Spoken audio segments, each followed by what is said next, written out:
Hi and welcome back to the channel, or welcome if you're new. So I want to try this craft that I saw Rachel Maxey do, this like cotton and glue sculpting thing. My mom came to visit and we watched it together and we both were like really inspired. I thought I'd make a little mouse Lucia. I'm not sure how many countries celebrate Lucia, but here in Sweden, where I live, Lucia is celebrated on the 13th of December, specifically celebrated with choir singing and baked goods. What a great combination. Since technically you're in my home, I feel like as a good host, I want to make sure that you grab yourself a beverage and make yourself at home. Be impolite otherwise. Project Lucia, let's do it.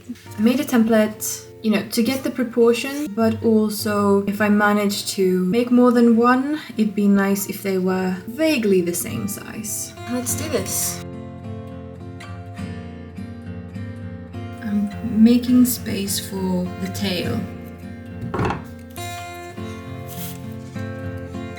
So here we have the skeleton, including a tail. I guess we'll see how it goes. I'm gonna cut these little nubs, but I'm gonna have some of it sticking out because obviously with the template I haven't accounted for hands and feet. Pad her out a little bit before I actually begin with the glue.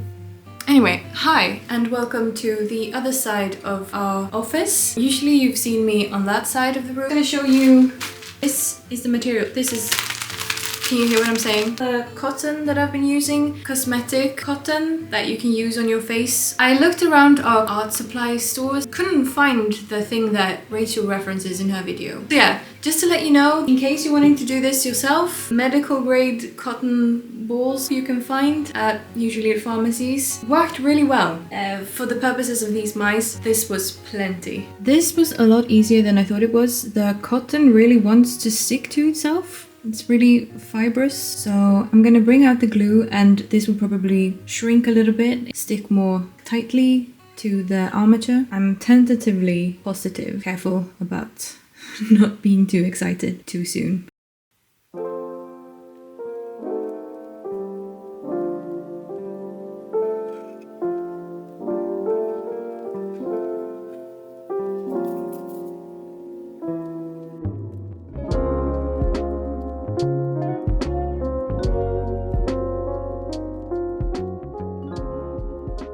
As I'm doing this, I'm kind of thinking of, obviously I'm working very small, so every little crevice or texture is going to be more apparent than if I were to work in like a bigger scale. Even so, I like how easy this is. And I am thinking as I'm working on this that I'm going to paint it later, so it might be that I'll be able to even out some of the texture crevices. It is looking a little bit goofy, but I'm fine with that.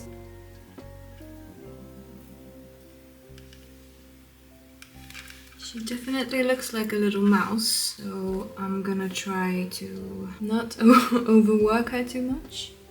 So once I was done sculpting with the glue, I let it dry until the next day, and now it's time to paint.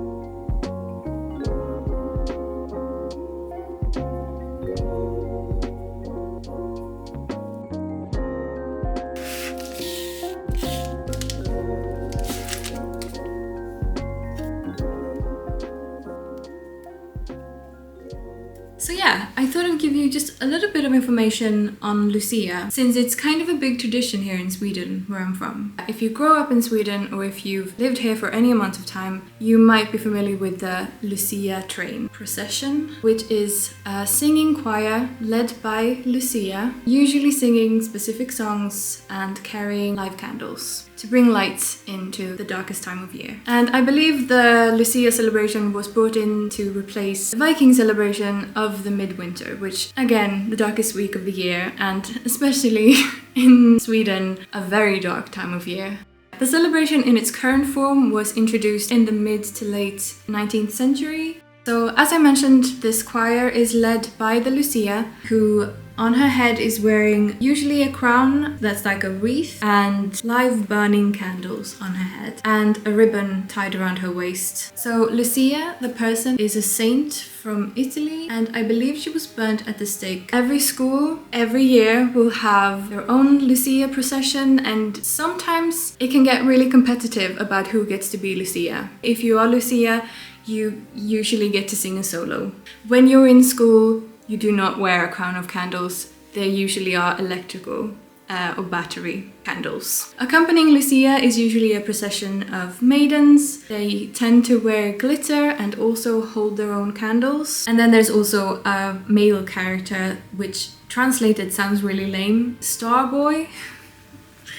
Star lad. He wears the white nightgown as well and a cone on his head, and he's holding a staff with a star at the end. And those, I think, are the three kind of main characters that you will see. Preschool and kindergarten choirs, you might also see gingerbread men and elves. Is that what you would translate that to?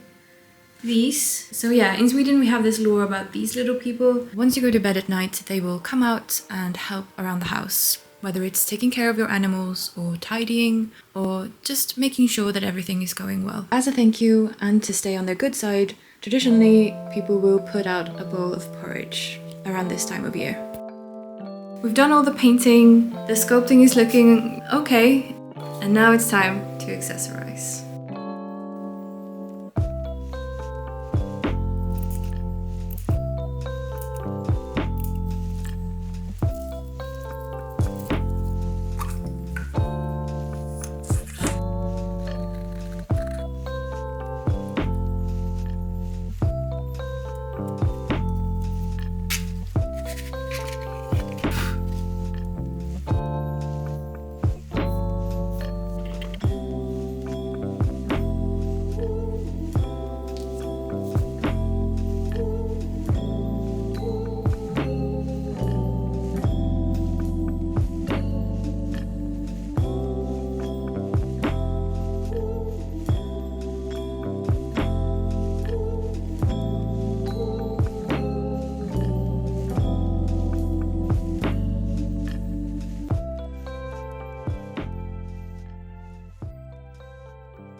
I'm sorry, but how cute is that? And also, yeah, surprise, I made 2 more. I'm really freaking happy that I filmed the first one. Sometimes when I make crafts, I do a trial run. The first one I made, the Lucia, is the best one. I'm actually very pleased with how Lucia turned out. The third was a little handmaiden of Lucia, and yeah, she's chunky. She has a neck problem and a skull problem and a feet problem. One of her legs is shorter than the other. I'm sure you can see that. I'm pointing out everything that went wrong. I think it is helpful to look at how you can improve things. This is a Victorian craft, as I understand it, and it definitely feels like figures that like stand on like a bookshelf in a Victorian mansion and judge you, possessed by the ghost children who made them. And I wouldn't change a thing. Was a little bit bothered some of the time about the unevenness, like fabric folding in on itself once you're treating it with the glue. In case you're wondering, at this scale at least, if you can change the poses around, the answer is no. They are rock solid. We actually had birthday candles. I did consider putting one on Lucia's head, but I'm not gonna do that. So yeah, I hope this was fun. I hope that maybe you learned something. I hope you were entertained at the very least. It was a very joyous experience, especially once they started taking shape and I painted them and gave them their little accessories. Oh my goodness. Do you celebrate Lucia? Is that something that you do in your country? Do you have another kind of celebration? Cultural differences, even just within Europe, is kind of amazing. Yeah, anyway, I hope you have a wonderful week and I hope to see you back here soon. Take care.